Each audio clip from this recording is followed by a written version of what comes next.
DC Is adalah miniseri non-canon terbitan DC Comics yang mengangkat tema dunia saat virus zombie melanda. Uniknya, yang disajikan di sini bukan benar-benar virus zombie seperti yang biasa kita temui dalam film atau komik sejenis, melainkan sejenis virus hybrid yang mampu menyebar secara digital maupun fisik. Cara digital yang dimaksud di sini misalnya melalui layar ponsel, layar televisi, dan sebagainya. Menarik bukan? Oleh karena itu, DC Indonesia pada kali ini akan membahas tentang seri komik DC Is.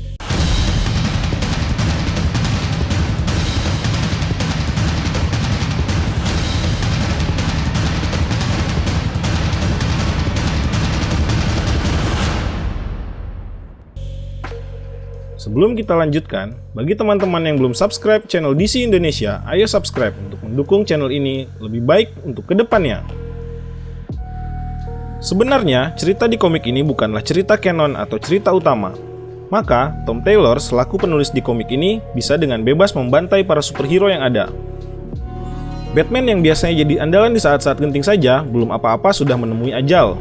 Dan disitulah letak keseruannya. Yang menjadi poin plus tambahan pada komik ini, selain soal cerita, adalah DC Comics tidak memanfaatkan popularitas serial ini dengan mengeluarkan one shot yang bertubi-tubi. Tidak seperti komik lain yang hobi menguras kantong pembacanya.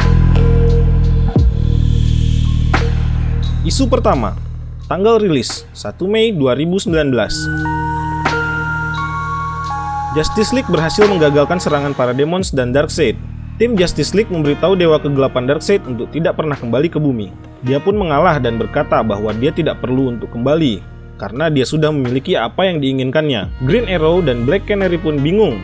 Apa maksud dari kata-kata Darkseid bahwa dia tidak akan kembali lagi karena apa yang diinginkan telah didapatkannya. Setelah Darkseid kembali ke planetnya melalui portal, para superhero baru sadar akan hilangnya sosok Cyborg, yang terakhir diketahui sedang menghadapi Parademon, anak buah Darkseid. Ya, memang benar, Cyborg ternyata tidak ada di galaksi lagi. Hal ini pun diketahui Batman yang menggunakan alat pelacak rahasia yang dia pasang di tubuh Cyborg.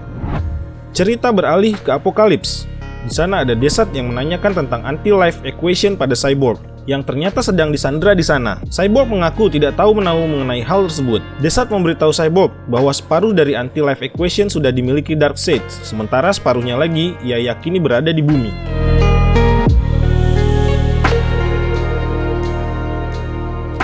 Saat kemudian, Darkseid muncul, bawa Mother Box milik Cyborg yang mengandung anti-life equation. Tanpa basa-basi, Darkseid memerintahkan Desat untuk memotong lidah Cyborg. Usai melakukan tugasnya, Desat mengingatkan Darkseid bahwa menggabungkan kedua bagian anti-life equation tersebut berisiko untuk menghancurkan hostnya.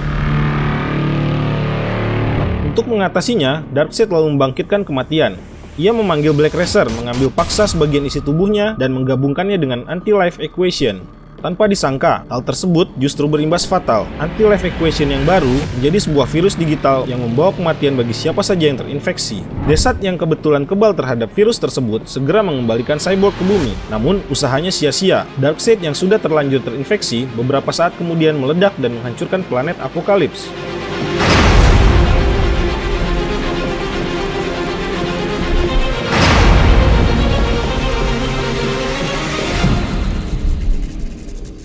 Di Metropolis, Cyborg keluar dari portal dan terjatuh di tengah jalanan kota Metropolis yang ramai. Orang-orang yang melihatnya bergegas mengeluarkan ponsel dan mengabadikan sosok Cyborg. Cyborg mencoba mengingatkan mereka tentang adanya virus digital. Namun, karena lidahnya sudah terlanjur dipotong sebelumnya, ia tidak kuasa mencegahnya. Dalam sekejap, orang-orang tersebut terinfeksi dan berubah menjadi zombie. Bahkan tidak hanya yang ada di TKP, yang saat itu berhubungan dengan mereka melalui internet juga ikut tertular.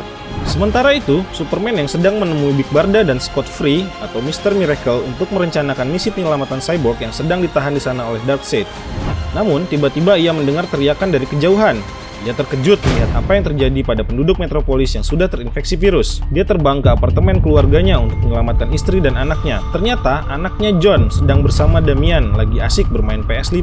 HP Lois berbunyi, tapi tidak tahu di mana ia meletakkannya. Namun, tiba-tiba laser merah dari luar menghancurkan ponsel dan TV yang ada. Ternyata, itu adalah Superman.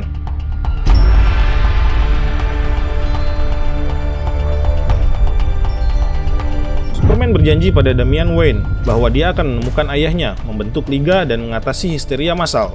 Di Batcave, mengetahui apa yang sedang terjadi, Batman segera memerintahkan untuk menutup akses online di area rumahnya. Sayangnya, ia sedikit terlambat. Meski Alfred selamat, Nightwing atau Dick Grayson dan Robin, Tim Drake, sudah terlanjur tertular dan menjadi zombie.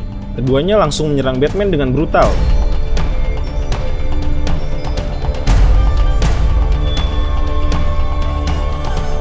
Hingga akhirnya Nightwing berhasil menggigit leher Batman.